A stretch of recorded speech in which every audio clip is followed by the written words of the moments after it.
British Columbia, late autumn 1889. The Coldwater Valley had a way of swallowing men whole, not through violence or cruelty, but through sheer indifference. The mountains stood too tall, and the sky pressed too low, and a man could work himself to bone out here and still feel no larger than a splinter in the floorboards. The Holt Ranch sat at the valley's north end, where the Coldwater River bent sharp around, a stand of black spruce, and the wind came down off the glacier with a sound like something grieving. A modest house by the standards of the valley's grander estates, but solid, honest in its construction, every joint fitted tight, every shutter pinned against the season. The kind of house a man builds when he plans to stay, and then finds himself staying long past the reason he had for building it. Emmett Holt had worked this land for 11 years. He was 41 now, though he carried it closer to 50 in the set of his shoulders and the gray that had come in at his temples faster than it had any right to. He kept the pastures clear and the hay laid in by September. He paid his one ranch hand, an older Métis man named Gus Twofeathers, on the first of every month without fail. He was known in Ashwick, the nearest town, as a fair man, though not a warm one. The postmaster's wife once said that Emmett Holt had the look of someone who had put all his warmth somewhere for safekeeping, and then forgotten exactly where. She wasn't far wrong. His wife, Catherine, had died 3 winters before, taken by a fever that moved through the valley in November, and left quickly the way catastrophes do, before anyone had time to properly argue with it. They had been married 6 years. They had had a daughter, Wren, born in the 2nd year, who was 9 now, and who had grown up with her mother's dark eyes and her father's quietness, and a stubbornness that seemed to belong entirely to herself. Catherine's death had not broken Emmett. He was not a man who broke, but it had altered him in some fundamental way, the way a tree alters after lightning strikes close, still standing, still green, but leaning now at an angle it never leaned before. He and Wren managed. That was the honest word for it. They managed. Gus came in the mornings and left before supper. Mrs. Alderton from the neighboring property brought a loaf of bread every Thursday and pretended it was on her way somewhere. Wren learned to braid her own hair. Emmett learned to make porridge that wasn't burnt. Life had a shape to it again, even if that shape was smaller than before. It was Gus who brought the news on the 3rd morning of October. He came in from the west pasture earlier than usual, his horse moving at a pace that was not quite urgency but not ordinary either. Emmett was mending a section of fence rail when he heard the hooves on the frozen ground. "There's a wagon stopped on the Ashwick road," Gus said, pulling up. "Half a mile past the creek crossing. Lost a wheel. The woman driving it wouldn't let me help." "What woman?"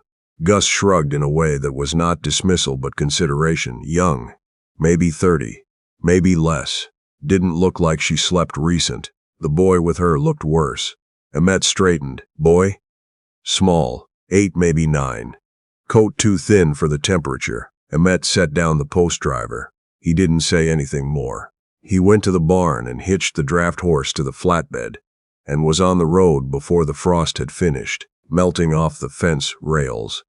He found the wagon where Gus had said, a narrow buckboard listing to one side, the right rear wheel lying flat in the ditch like a man given up on arguing. The woman was crouched beside it, her hands working at the axle with a wrench that was too large for the task, and clearly borrowed, or found or taken from someone who would not miss it. She did not look up when he pulled in alongside. "I have it," she said. "You don't," Emmett said, not unkindly. He climbed down and looked at the damage. The wheel had cracked at the hub. It was not a roadside repair. "Where are you headed?" "Ashwick." She stood then, and he saw her more clearly. She was slight, dark-haired, with the kind of face that might have been pretty in easier circumstances, but was just now focused entirely on not accepting help from a stranger. There was a bruise along her left jaw, faded to yellow at the edges. Old enough that it had begun to disappear, but recent enough that it had not finished doing so. He did not comment on it, Some things a man notices and keeps to himself because saying them aloud gives them a shape the other person may not yet be ready to see. The hub's cracked, he said. You'll need a smithy. I can get you and the boy to Ashwick. She looked at him steadily. I'm not asking for charity. No, he said. You're standing in a ditch on a road that goes nowhere useful without a working wheel. That's not charity. That's arithmetic. A beat of silence. The boy had appeared at the wagon's edge, peering over the board with enormous dark eyes. He was thin in the way that worried a person. Not the thin of a child who'd been running all summer, but the thin of one who'd been eating less than he should for longer than was right. We have bags, the woman said. I have room. Her name was Merritt Souls, she told him eventually, as they moved down the road toward town. She offered it the way people offer something they are not sure is safe to give, carefully, watching for what comes back. The boy was her son Theo. He was 8. He sat between them on the bench with a wary stillness that children only develop after they've had reason to be wary, and Emmett recognized it the way a man recognizes a scar on someone else's hand.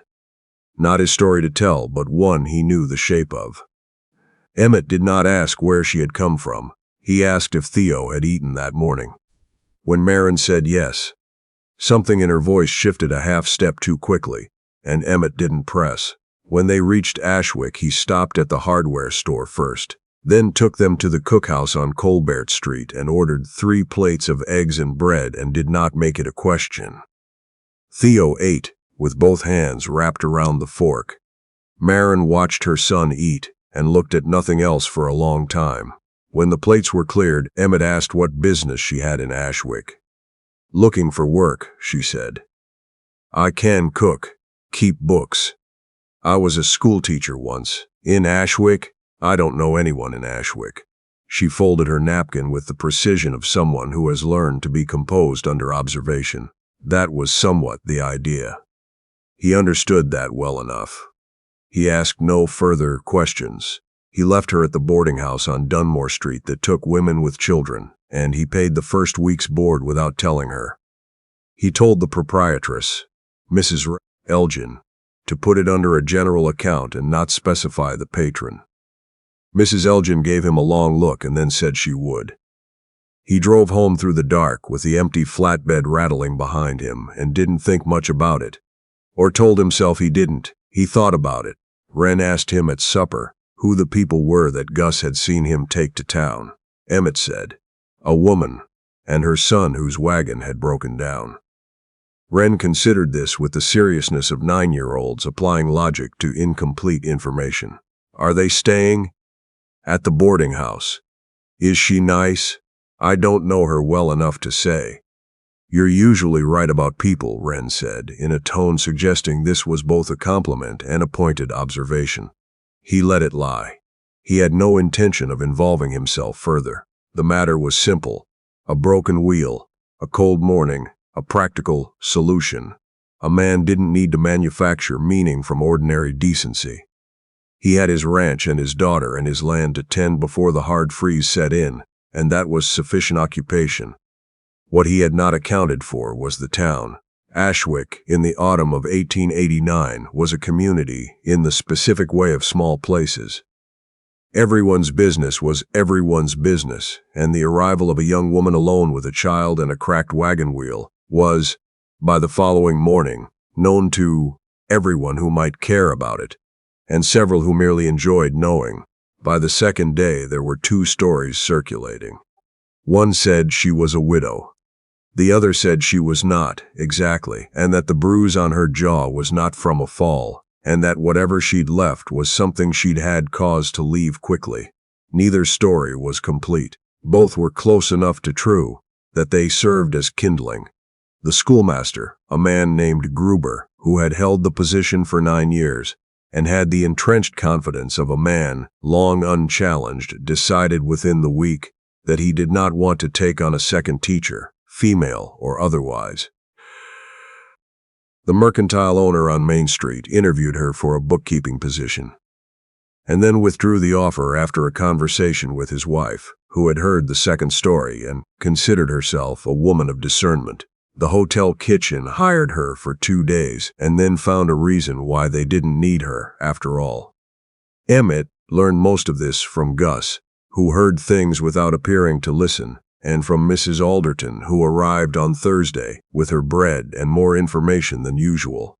He drove back to town on the 9th day. He found Merritt at the end of Dunmore Street, sitting on the low steps outside the boarding house with a mending basket in her lap and the look of someone calculating the distance between where they were and where they had expected to be. Theo was on the far side of the street, tossing a stone against a fence post with the mechanical focus of a boy who had been told to stay close and was using the instruction as precisely as possible. Emmett sat down on the step below her without asking. "I hear Gruber turned you down." "News travels in Ashwick," she said. "It does." He looked at the street. "I need someone to keep the house through winter. Cook, keep the books, help my daughter with her schoolwork. I have a spare room, separate from the main house. The old cookhouse was converted." Merritt's hands went still on the mending. "Mr. Holt, it's a work arrangement. Fair wages. I'll put it in writing if you prefer." He kept his voice level because he needed her to hear it as what it was, and not what it might be misread, as in a town already running 2 versions of her story. "I'm not offering charity. I'm offering a job." She was quiet long enough that he heard Theo's stone click against the fence post 4 times. "Why?" she asked. He considered the answer honestly. "Because Gruber is a coward and Ashwick owes you better than it's given you. And because my daughter needs someone to teach her things I can't. And because the books on my land have needed doing properly since spring." He paused. "Those are 3 good reasons. Any one of them would be enough." Merritt looked at him for a long time. She had steady eyes, not challenging, just the eyes of someone who had learned to take the measure of a thing before trusting it. "When would we start?" she said. "Today, if you're willing." She nodded once. "Stewed," called Theo across the street with 2 words, and the boy came without argument, which told Emmett something about the seriousness with which he treated his mother. They loaded their 2 bags onto the flatbed. 3 bags, Emmett noted. She had said 2 before, but he said nothing. People traveling light often found reasons, between one place and the next, to carry a little more. The drive back to the valley was quiet in a companionable way that surprised him. Theo asked 3 questions about the mountains, which Emmett answered in the same 3-sentence style he used for most things, and the boy received each answer with the gravity of someone filing it away for future use. Merritt watched the road and the pines and the river where it showed silver through the alders, and, once, when the last of the sun caught the peaks above the tree line, her face opened briefly into something unguarded and clear. Wren met them at the gate with her arms crossed and a look of concentrated assessment that was, Emmett thought, very like her mother. He made introductions. Wren looked at Theo. Theo looked at Wren. Something silent passed between them of the sort that children negotiate without adult assistance. And by supper they were arguing quietly over a game of sticks in the corner of the kitchen. Mrs. Alderton came by Thursday with 2 loaves. The ranch settled into a new rhythm the way a stream settles around a new stone.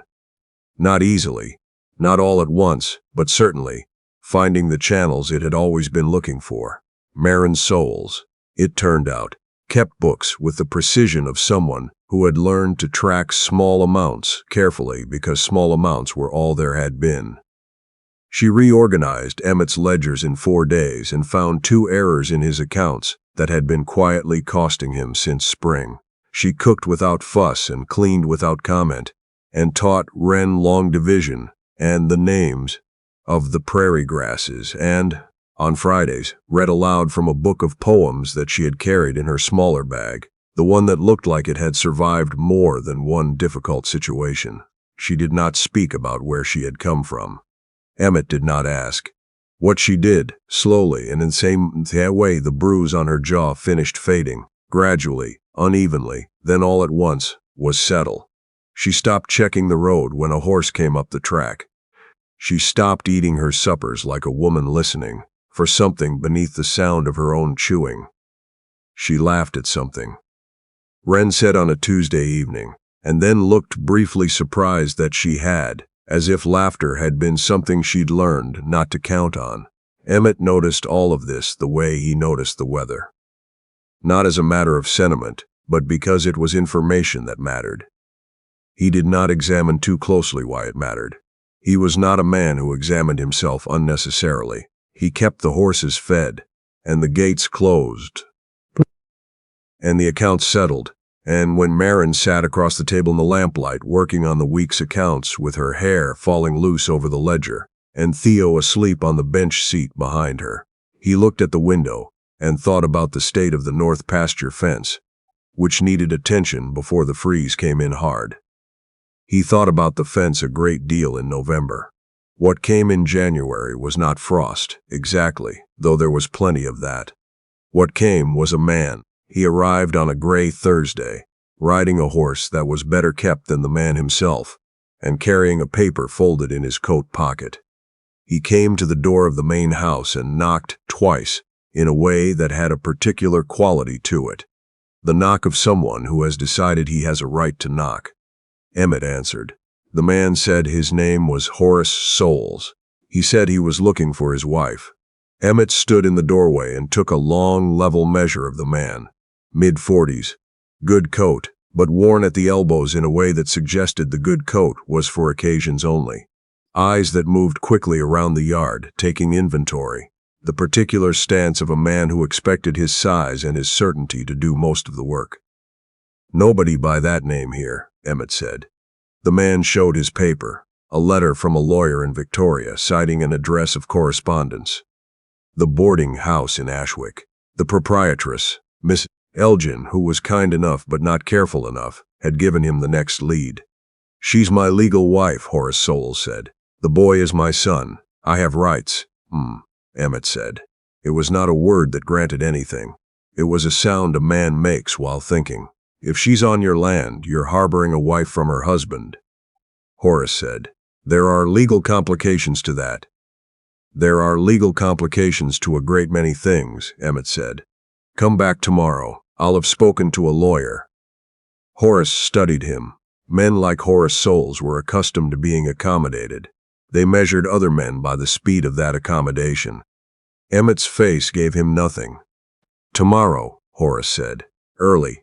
He rode back down the track. Emmett went inside. He found Merritt in the kitchen with Wren, and Theo was there too, and all three of them had the stillness of people who had heard a voice through a wall they had hoped was thicker. How long have you known he'd come? Emmett asked. Since the first week, Merritt said. I thought I had more time. He sat down at the table. Outside, the sky was the flat white of a day that intended snow. Tell me what I need to know, he said. Not what happened. What I need to know to help. She looked at him. Then she pulled out the chair across from him and sat down, and she told him what mattered. The law in British Columbia in 1889 was not built for women in her situation. It was built for property and inheritance, and the orderly transfer of both. A wife was, in the coldest reading of the legislation, a husband's legal concern, the bruise on her jaw that had been yellow and fading. When he'd first seen her had not been the first, and the law had, on the occasion she'd tried to invoke it, shrugged its institutional shoulders and returned her to the house she'd tried to leave.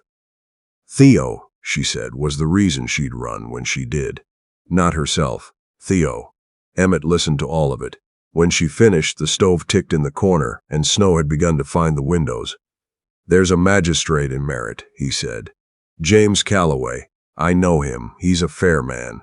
He looked at Merritt. A wife cannot be compelled to return to a husband who has demonstrably endangered her or the child. That provision exists. It is rarely applied. Calloway applies it. I would need witnesses, Merritt said. Mrs. Alderton has been bringing bread to my house for 3 years. She knows how to notice things. He paused. So does Gus. So does Mrs. Elgin. If she's shown that keeping quiet did not serve her as well as she'd hoped. He watched Merritt's face. She was not crying. He had not expected her to be. She had the look of someone who had moved past the crying stage of this particular problem and arrived at the stage that required thinking. "You'd do this," she said. "For us." "I'd do it because it's the right thing," he said. "That's the only reason I'd need." She held his gaze for a moment. Then she nodded, once, in the way she had nodded that first day in Ashwick. Not capitulation, but decision. He rode to Merritt the next morning before dawn, before Horace Soules came back. He returned with a legal determination signed by Magistrate James Calloway, citing Sections 9 and 11 of the applicable domestic law, granting temporary protective custody pending a full hearing.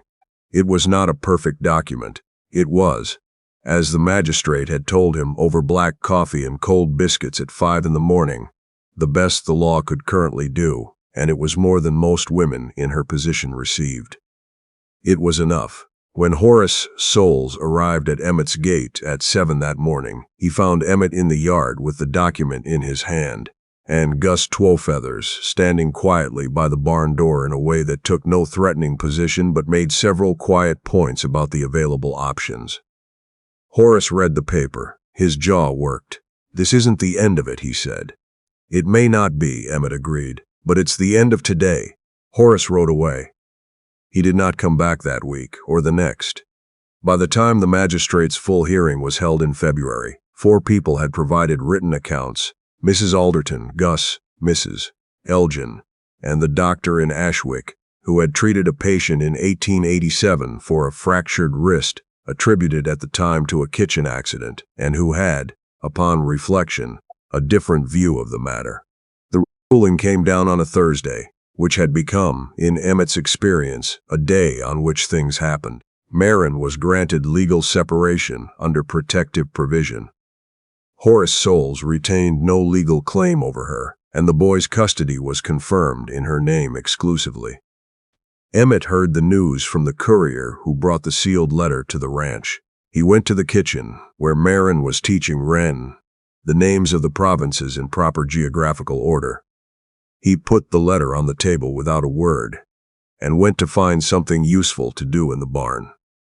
He was repairing a halter he had already repaired twice that week when he heard her step on the barn floor.